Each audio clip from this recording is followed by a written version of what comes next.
اللهم صل على سيدنا محمد يا رب صل وسلم دائما أبدا على حبيبك. الحمد لله الذي جعل المؤمنين إخوة يتعاونون بينهم على البر والتقوى، وأشهد أن لا إله إلا الله وحده لا شريك له رب الأرض والسماء، وأشهد أن محمدا عبده ورسوله المجتبى صلی اللہ علیہ وعلى آلہ وصحبہ اہل البر والوفاء. اما بعد. قابل احترام بزرگوں اور دوستوں، زبان اللہ تعالیٰ کی ایک عظیم نعمت ہے جس کی حفاظت کرنا انسان کے لیے بہت ضروری ہے. زبان کے شر سے وہی شخص محفوظ رہ سکتا ہے جو کسی بات کو بولنے سے پہلے اچھی طرح سوچ لے کہ ہم جو یہ بات بولنے جا رہے ہیں یہ اچھی بھی ہے یا نہیں. اگر وہ بات اچھی نہیں ہے تو اس کو زبان سے ہرگز نہ نکالے، اور اگر اچھی بھی ہے تو ابھی اس کے بولنے کا موقع بھی ہے یا نہیں. اگر موقع ہے تو بولے ورنہ خاموش رہے. زبان سے بڑے بڑے گناہ ہوتے ہیں. ان گناہوں میں سے ایک غیبت بھی ہے.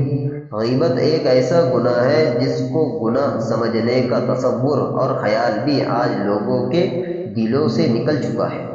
آج شاید ہماری کوئی مجلس اور کوئی گفتگو اس گناہ سے خالی ہو، حالانکہ قرآن و حدیث میں اس پر بڑی سخت وعیدیں بیان کی گئی ہیں.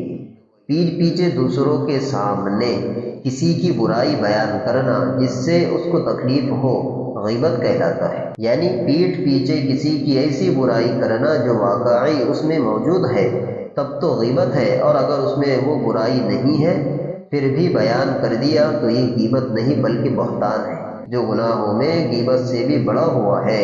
مسلم شریف کی روایت ہے کہ حضور اقدس صلی اللہ علیہ وسلم نے حضرت صحابہ کرام رضی اللہ عنہم سے پوچھا کہ تم لوگ جانتے ہو غیبت کیا ہے؟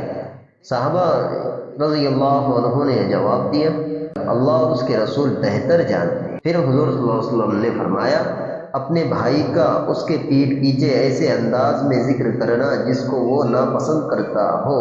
اس پر حضور صلی اللہ علیہ وسلم سے دریافت کیا گیا کہ اگر میرے بھائی کے اندر وہ خرابی واقعاتاً موجود ہو جو میں بیان کر رہا ہوں تو کیا پھر بھی غیبت ہے؟